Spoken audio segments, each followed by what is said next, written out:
अभी आपने कहा ये फुटपाथ का शो यही जीवन है। बेशक आपके मुंह से जब आह निकलता है तो आह वाला सुकून देता है। उसी सुकून को तो हम लेके चलते हैं सर, यहाँ की खड़ी जनता को लेके चलते हैं हम थोड़ी एक हुड्डा परिवार के घमंड में चलते हैं, गांधी परिवार के घमंड में चलते हैं कि हम जो डिसाइड करेंगे वही होगा। इस भ्रम को तोड़ा है, इस घमंड को तोड़ा है। जो घमंड 99 को 240 से ऊपर समझता था, वो घमंड जो सोचता था पूरा किसान का ठेकेदार हम है, वो घमंड जो सोचता था पूरा पहलवान का ठेकेदार हम है। लेकिन ये घमंड नस्तानुबूद हुआ है, टूट के बिखर गया है। उन लोगों को सोचना है। और एक बात, हमारे गठबंधन के साथी आम आदमी पार्टी जो है, क्यों बोल रहा हूं बता रहा हूं, इनके ही राहुल गांधी चिल्ला रहे थे बीजेपी की B team B team B team. अरे अब तो शर्म बचा होगा तो इनके साथ गठबंधन मत रखना। दिल्ली में गठबंधन तोड़ के नैतिकता दिखाना उन आम आदमी पार्टी के ये बोलते बोलते कुछ स्ट्रेटेजी भी समझा गए आगे वाली चुनाव की। ये भैया बड़े खिलाड़ी होते हैं ये लोग, जरा सा माइक ज्यादा दे दो तो समझ जाते हैं। लेकिन मैं कांग्रेस के पास, ये खिलाड़ी हैं, ये बता गए कि अगला खेल क्या होना चाहिए। देखिए हाँ, आज इनका राइट है। मैं इनको सबसे पहले बधाई के पात्र है इनकी तो निराश मत होइए। निराश कौन है? हाँ, नर हूं मैं, निराश नहीं होता। निराश मत होइए और विश्वास नहीं खोता। बस क्या हुआ जो राहें मेरी पथरीली, लेकिन तब भी जीतने का हौसला नहीं छोड़ता। क्या बात है, आज तो शेर निकल रहे हैं अंदर से, है ना? वो क्या एक शेर है, बहुत बढ़िया हिंदी गजल का है। हिंदी में गजल जो लिखी गई उसमें यह है कि विजन वन में खड़े वृक्षवृक्ष सिचवाए नहीं जाते। विजन माने होता अंधेरा गहरा, तो विजन वन में खड़े वृक्षवृक्ष सिचवाए नहीं जाते और जिगर के जख्म महाराज चौराहे पे दिखलाए नहीं जाते। तो जो जिगर का है मामला, तो जिगर का मामला जिगर में रहना चाहिए। आगे चुपचाप खड़े रहना, न ज्यादा न कम, बिल्कुल संतुलित रहना चाहिए। आज जी देखिए, अभी ये बात कर रहे थे तोड़ने की राजनीति की। हाँ। भाई हमने तो हमेशा जोड़ने की राजनीति करी है। तोड़ने की राजनीति पूरे जग में जाहिर है, पूरे देश में जाहिर है कि कौन सी पार्टी तोड़ने की राजनीति करती है। हाँ। इन्होंने बात करी परिवारवाद की। इनको परिवारवाद तभी याद नहीं आता जब 2014 में इतने सत्ता लोभी हो गए कि मुफ्ती परिवार के साथ इनको सरकार बनाने का काम करना पड़ा उस समय। तब क्यों परिवारवाद नहीं याद आता? खैर उसको भी जाने दीजिए। तब परिवारवाद याद नहीं आता जब जेजेपी के साथ सरकार बनानी पड़ती है, जब 6 सीटों से शॉर्ट ले जाते हैं और उसके बाद जेजेपी के साथ दुष्यंत चौटाला के साथ ही सरकार बनाने का काम करते हैं।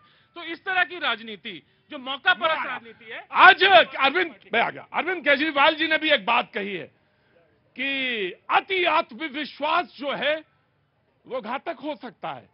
अब ये पता नहीं किधर की तरफ कहा गया, इधर कहा गया, उधर कहा गया, कहां कहा गया, लेकिन कहा गया। हाँ जी, सब जगह चोट मार दी। लोग कह रहे हैं, उन्होंने कहा कि ये जो अति का आत्मविश्वास है ये बड़ा घातक होता है। तो लोगों ने कहा कि ये कांग्रेस की तरफ कह रहे हैं कि कई राउंड की बैठक के बाद भी गठबंधन नहीं बन पाया था, और अगर गठबंधन बन जाता तो क्या होता। वो क्या होता तो बात अलग है, लेकिन बन तो नहीं पाया था। और उन्होंने ये बात आज कही कि अरविंद केजरीवाल जी ने कि ये जो अति का आत्मविश्वास है यही ले डूबा INDIA जी आम आदमी पार्टी। तो लड्डू और जलेबी की लड़ाई में आज हमने अपने दफ्तर में रसगुल्ले मंगा लिए। क्या बात है, ये आम आदमी पार्टी है। जब कहीं लड्डू ना बटे, कहीं ना जलेबी बटे, तो इनके यहां रसगुल्ला बटता है।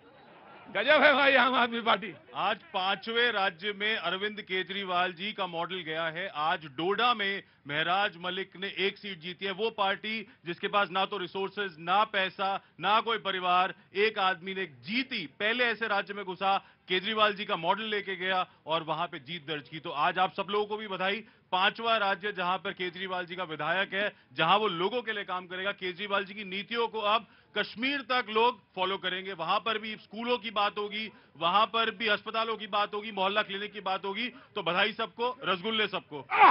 भाई तुम्हें क्या दिक्कत है, तुम्हें क्या दिक्कत है, तुम बता। देखिए, जो रसगुल्लों की बात कर रहे हैं, जो बात कर रहे हैं 5 के, दिल्ली में स्कूलों का पूरा। अरे स्कूलों रुको, स्कूलों रुको, स्कूलों रुको, अभी पहले पार्टी पूरी होने दो। मैं आऊंगा दिल्ली, मैं आऊंगा पहले एक है ना, आऊंगा बेटा, एक सबको पहले देना चाहिए। और मैं बपुरा बूढ़ अंधरा राह किनारे बैठ। बपुरा कबीरदास वो कहते हैं कि मैं तो डूबने से डरा रहा तो मैं किनारे बैठा रहा। अब मैं समाजवादी पार्टी से पूछता हूं, भाई ने बताओ, ये हुआ क्यों हुआ, कैसे हुआ, हुआ तो क्यों हुआ और कब हुआ, कैसे हुआ। अरे आप तो बहुत चहक रहे थे कि देखना ये हो जाएगा, अब क्या हुआ। अभी मेरे एक बात समझ में नहीं आ रही, विश्व की सबसे बड़ी पार्टी हाँ। और मुकाबला एक एक से बराबर है, जम्मू कश्मीर की बात ही नहीं कर रहे, लगता है वहाँ चुनाव ही नहीं लड़े। तो बहुत बढ़िया लड़े हैं चुनाव। कौन? बीजेपी वाले। हाँ, फिर भी वहाँ पर लड़ तो रहे थे हम ही जीतेंगे। हाँ। देखिए एक तरफ कोई जीता है, मैं इनको बधाई दे रहा हूँ हरियाणा में जीतने की, हाँ। और कांग्रेस और नेशनल कॉन्फ्रेंस को बधाई दे रहा हूँ कि आप जम्मू कश्मीर में सरकार बनाई। बना रहे हैं। हाँ। तो दोनों मुकाबला एक एक से बराबर हो गया। हालांकि कांग्रेस, ये बात बिल्कुल सही है कि अति आत्मविश्वास के फेर में आ गई। हाँ। आपने देखा होगा दीपेंद्र हुड्डा ने भी कहा, जब अखिलेश जी से बात हुई हमारे राष्ट्रीय अध्यक्ष जी से, तो उन्होंने ऑन रिकॉर्ड रखिएगा, समाजवादी पार्टी के नेता ने कहा कांग्रेस अति आत्मविश्वास में आ गई। ये ऑन रिकॉर्ड रखिए। सब ऑन रिकॉर्ड ही है और क्या, सब ऑन रिकॉर्ड है, रिकॉर्ड ही जा रहा है। हाँ। मैंने कहा, उन्होंने कहा कि भाई यहाँ पर समाजवादी पार्टी का कोई आधार नहीं है हरियाणा में। हाँ, जो बोलने का आधार। तो जिस तरीके से मध्य प्रदेश में कमलनाथ ने डुबोया, यहाँ पर हुड्डा जी ने डुबो दिया, हरियाणा में जाकर के राजस्थान में गहलोत जी ने डुबो दिया, तो अति आत्मविश्वास से बिल्कुल बचना चाहिए, युवाओं को भी मौका देना। रपट गए तो हर गंगा। आज तो सब बढ़िया हो गया। देखिए वो कह रहे, हाँ जी, हाँ जी, मटका फोड़ रहे हैं सर एक दूसरे पे, मटका। मटका पीर बाबा जी, मैं आया जी, मैं आ गया मैं आ गया। ईशान जी के पास भी आ गया, ईशान जी के पास, शैलेंद्र जी के पास पहले जाऊंगा जी। जनाब मैं आया। हाँ जी। ये हरियाणा के चुनाव ने जो जातीय गणना का शगुफा राहुल गांधी ने छोड़ा था, उसकी हवा निकाल दी, पहली बात।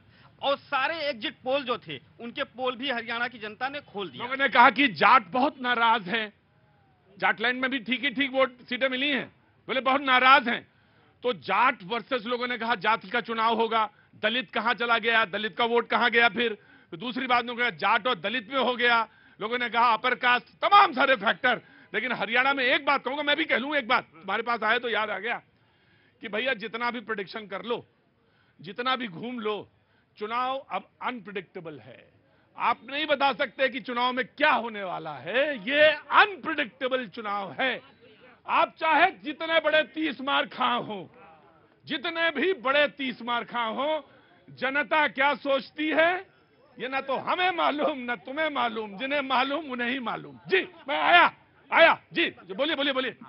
और हरियाणा की जनता ने नूह और मेवात भी नहीं बोला, ये हिंदुओं की जीत है। गलतफहमी में मोदी भी न रहे, उन्होंने भी, अभी भाई साहब बोल रहे थे, मैं उनके स्पीचेस निकाल दूंगा, भयंकर जातिवाद किया है मोदी जी ने भी।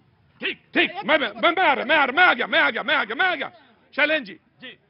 प्रतीक जी, जो ये हरियाणा का चुनाव परिणाम है, ये स्पष्ट संदेश देता है कि जितने भी मठाधीश, चाहे वो जवानों का नेतृत्व करते हो, चाहे किसानों का नेतृत्व करते हो, चाहे पहलवानों का नेतृत्व करते हो, चाहे जाति विशेष का नेतृत्व करते हो, उन सबको मुंह की खानी पड़ी है। जो है आम लोग जो शांति चाहते हैं, वो उनको पता है कि वही रास्ता विकास के लिए है, वही रास्ता अमन चैन का है।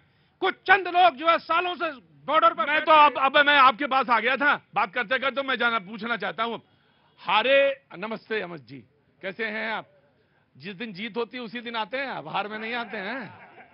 जिस दिन बीजेपी जीत रही होती तभी आते हैं। रुकिए, अभी हार के कारण बताइए और जीत के कारण बताइए, एक दो आप, फिर बाकी मैं एक एक करता जाऊंगा।